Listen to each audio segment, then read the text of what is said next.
Hello everyone, welcome back to my channel. Please excuse me if my voice is not doing well today. I'm still a bit sick, but I'm still gonna try to make a video today. And I thought we would ask ourselves how to color skin tones. Because for me personally, I found that really interesting when I was still starting out with art. And I was thinking, if you are starting out with art or just want to see how I personally color skin, then this video is for you.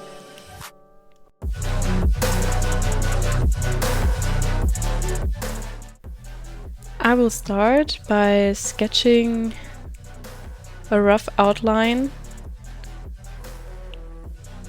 I like to use the gloaming pencil, and I will change it up how I sketch, but I like going with a brownish color since it resembles skin. And let's just start sketching out something. Let's clean it up a bit. I like to go with syrup. Let's go with, blackish color this time. It really doesn't matter. It's random whether I do that or not, so don't let yourself be influenced by these decisions.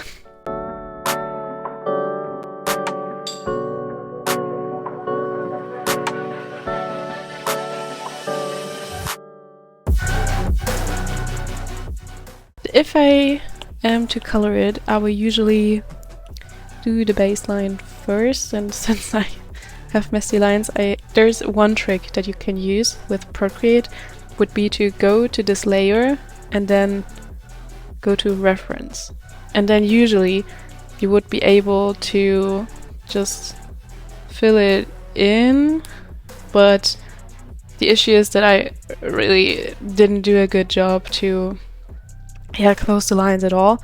Usually it will kind of work, but right now not. So I will just go with the select tool and kind of select the area, and then I will just fill it in. You can take a grayish color at first, at least that's what I do, just to highlight it for me.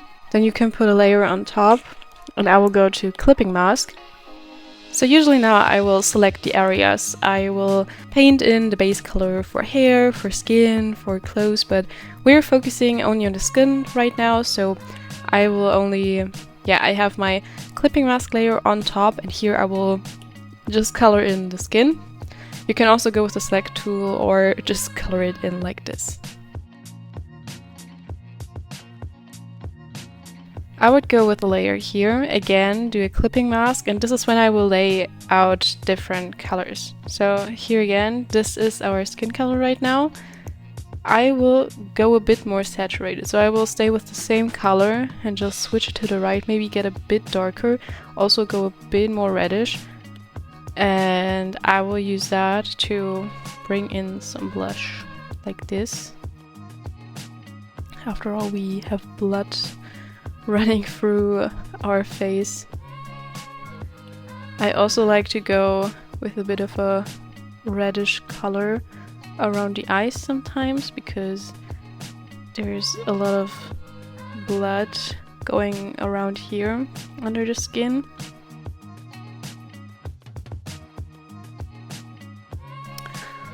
And we'll also usually color in the white of the eye. I will usually go into the yellowish area and then go darker, so maybe around here, since after all it might look white, but our white in the eye isn't really white, and it looks really unrealistical if you go with complete white. Just for seeing the difference, let me go with, I think this is white. This looks way too harsh. Can you see it? This is very unrealistical. I've seen people go with a bluish gray for the eyes, which I also sometimes do and sometimes like. Depending on the piece, I will go with a bluish gray or with a yellowish gray. But I think it's probably more cohesive in this case to go with a yellowish gray. Then I will go in with some light reddish tone again to color in these parts. And also a bit in the corner, here inside and here. Again, I don't always do all of this. I'm just telling you some examples of what you can add. Maybe I'm missing something that I'm doing usually, but I'm just telling you the stuff that's coming to my mind right now. One good thing that you can do is that you add a clipping mask layer on top of the skin and you change it to ineinander kopieren. I think the English word is overlay. I think so. And you will go with a very saturated red around this area. Like this. I will go with a yellowish, maybe even greenish. You can see what you like better. Color here at the top region. I will blend it out a bit. I would like to go even more reddish. Is that possible? Yeah.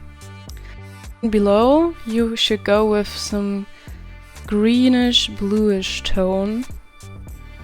Many people will go more bluish for male face, but I really think you can go however you want. That's really something you can play around with. I will turn down the opacity. I don't know how good you can see it on camera, but we will now see the difference before, after. Before, after. And it's just amazing how different it looks. It really gives the face so much more color, and yeah, you can also use the same reddish tone to go a bit over the shoulders or something, and you can also play around with different parts of the skin here, because skin is not one-dimensional. You don't have one skin color just everywhere. You will have to think a bit about where is more blood flowing. For instance, I would like to go with more of this greenish stuff down here, because I kind of find it fitting. Maybe I'll turn the opacity a bit more down and see the difference. It's not much, but you do see a difference. And I will also, well, the coloring that I did before here for the eyes, etc., maybe it's smarter to do it after having done this tricolor thing, since it still changes up the colors a bit. But I will continue now that I go here, I switch to more saturated, more reddish, a bit darker, so that I can go in with a lip color, and I will get a bit lighter. Yeah, that's pretty much the most thing for setting the base of the skin, what I do. And what I will do next is usually add a new layer, again clipping mask. Then I go to multiply, and multiply means that you add the color on top, but it will get darker. So when I do that, what you will also hear most other artists recommend is going into a colder color, because right now we're about here, and we will usually say if light hits, then you'll usually get warmer. So just to show you what I mean.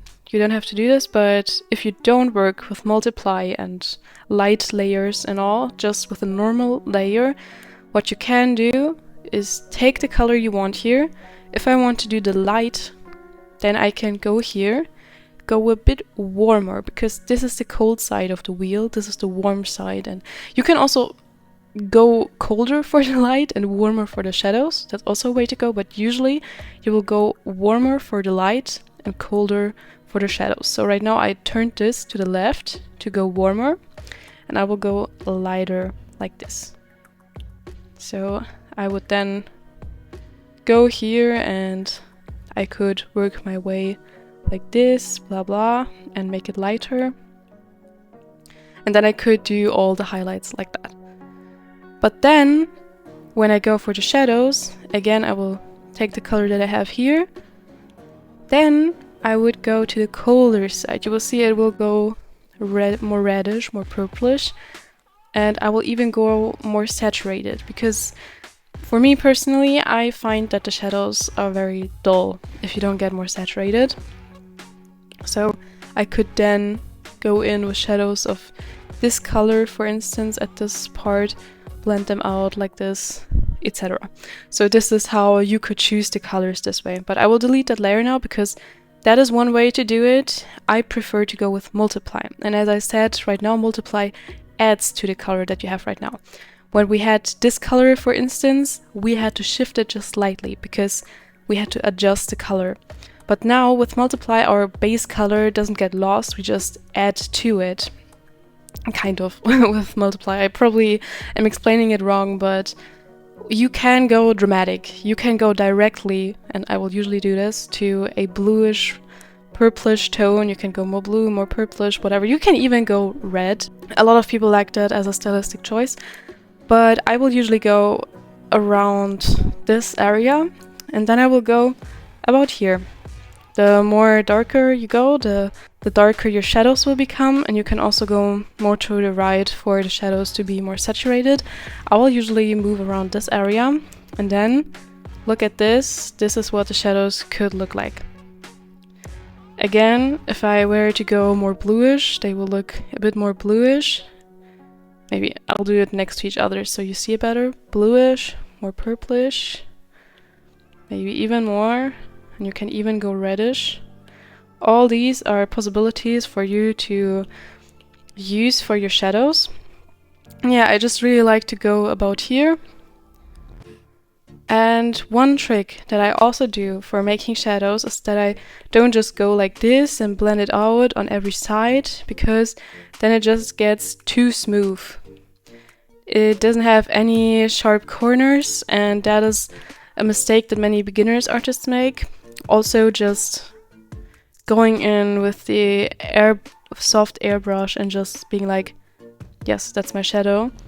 I'm not a fan of that. Me and a lot of other beginner artists usually did that, I think. That's also something I did before. But what I learned when I gained more experience with painting was to add harsh shadows. If you are really advanced, I know really advanced artists that know how to use the airbrush tool correctly. It's not really, I don't want to prohibit you of using it or anything, really not. But I'm just gonna show you the technique that I am using. And what I really like is going in with harsh lines. I'll be like, okay, I want it harsh here, then it can feather out to the top. So I'll just be like, okay, maybe like this. I can even use the airbrush here, then I don't have to blend out later. And then you can go like this. And then when I delete the selection, it will look like this. You can still feather it out a bit, blend it out however you like, make it smoother or harsher, how you like it. But you see, I have this sharp line here now. And it gets even more effective if you do the light here. And I will add a new layer. Again, I will go to clipping mask. Then I either go to soft light or hard light. Let's go with soft light. I will usually go with soft light first and then make even harsher highlights with hard light. And as I told you before, the warmer side is up here, so I will usually go in here about this. I will go with the lightest version and a bit saturated, and then I will go in. Right now I will even use the flat brush so that, okay, not that big, the flat brush so that I can just use the harsh line that is already here. I can blend it out like this. And as you can see, this creates this really harsh line. It might look stupid right now because this is the only area where this is happening. But let me show you other pieces where I have been doing this. And you will see that in every piece of mine, I will be working with sharp and soft edges. Let's look at this one, for instance. You will see I was working a lot with harsh and soft edges. You will see it's sharp here, but softening out here. You will see I'm sharp here, softening out here. Sharp here, softening out here. Kinda sharp here, softening out here. And for me personally, that's really what makes lighting and shadows interesting. Again, here, harsh, softening out. And you will see again, let's just do it with yellow. Here I also have the light. I have the light here at the sharp edges, light here, light here, light here, light at the sharp edge, etc. So that you really see that contrast. That's what I personally really like. You will see though that here I was working with cold light, it's a bluish light. You don't have to only go with warm light, but it's the easiest if you're still starting out, I think, which is why I was explaining this first now in this video. Okay, let's go back to the actual piece. I will just do a bit more so you can see what it looks like when you don't only have one piece of shadow, because that can look a bit weird, I know. Let's just say the light is coming from this direction. In general, if you do shading, you always have to keep in mind where the light is coming from. I want it to be coming a bit more from up here, you know. So if the sun is somewhere here or whatever, then I know that these areas will be in light the most. These will be hit most with light because these are in the direction of the sun, and the shadow part will be more here, here, then also here because the chin is covering, here where the nose has shadow, here the eyebrows are creating a shadow, the hair is creating shadow, here you will have shadow, you will have here shadows, etc, etc. So that is of course what you will have to keep in mind. I will just be adding a few more shadows at this point. What I really like is to just go in with the lasso tool. For this part it is important to know some anatomy of course, but if you really want to get into art you probably won't get around, so you know where the planes are. Maybe that's a topic for another video. Blend some edges out, and again make sure to keep some harsh edges if you like it just like me. You can either do it on the same layer, but I like to go with a separate multiply layer. You can use the same color. Since the light is coming from here, this side is generally darker. So what I can do is some sort of gradient. And then I would go in with the lighting again. And yeah, I like to use the square brush for the lights. Here you have a harsh shadow, and I like to put in highlights directly under this harsh shadow and just blend it down. And the good thing about using these layer modes is that you don't have to change your color all the time because it adjusts to the darker base color here compared to the color here. Let me know in the comments if you knew about these, this balance of edges being sharp and soft. I would be really interested to know that. Go in with harsher highlights. Again, I will go next layer, I will do clipping mask. Instead of going to soft light, I will be going to harsh light in these places where I think the light is hitting the most. What I also like to do is create another layer. Yes, again, clipping mask. And then I will go to overlay ineinander kopieren in German. And then for skin tones, I like to go with a reddish orangey color and go really harsh on the saturation. By the way, if you want a tutorial where I explain the differences between values, saturation and tones and all of that, and maybe how to choose colors, let me know in the comments. I will gladly do a tutorial on that.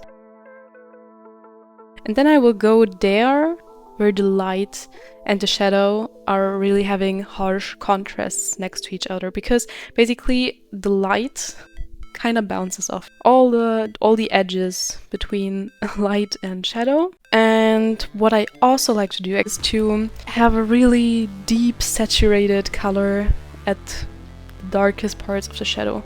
I will usually go with a very saturated blue, since I will go with bluish tones. What some other people might do, and what I also sometimes do, is go in with a with a lighter color, because you still have an environment where your character is in, and right now my background is kinda bluish, and go in with something similar to that color, because the light around her is bouncing off the environment. So sometimes I will go with this technique, sometimes I will go with my deep saturated color, and sometimes I will even combine both. And what you can also do as a final finish, you can go in with some, if we stay with this bluish one, you can also go in like this at some corners, feather it out a bit. What you can also do, you will also have it a lot here, because it will be jumping off the neck area.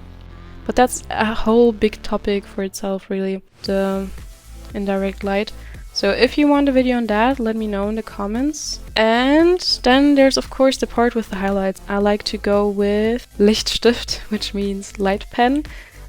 And yeah, you can go completely white, which I sometimes find boring. And since we have a yellowish light coming from here, I will go with a yellowish color here. And when I'm in an area of indirect light, like here, I will usually fit my highlight color to the one at hand. So in this case it would be bluish. And if you want to go one step further, you can even go and put on this layer, hinzufügen, which means add. I also like to not go with clipping mask, really, it's up to you. And since we have a yellowish light coming from here, I will go with something like this. Turn the opacity a bit down. So many artists will call this color dodge. We can again have a look at some other works of mine. I have this yellowish light and I have my saturated pieces. Here you have these light parts, and that is because of that indirect bouncing light from around her. And since the background is turquoise, I also gave her this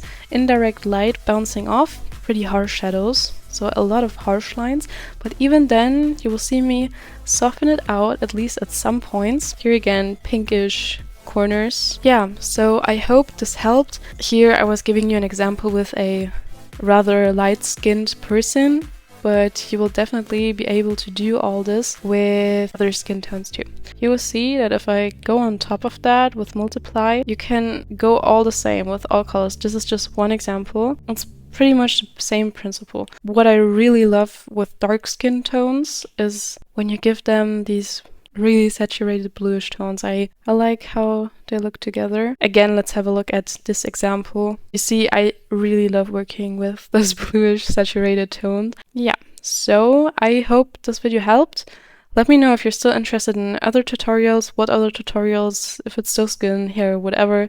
If you would like to get to know some color theory or just the way of how I choose colors, or also just the difference between values, saturation and tone, all of that, looking at the color wheel. We can also do some studies together of photos, just like go in and see how it goes, how to study a picture, or also, yeah, we can do some proportions and stuff. Just let me know what you're interested in. This was today about how I render skin tones, and I hope you liked it. Bye!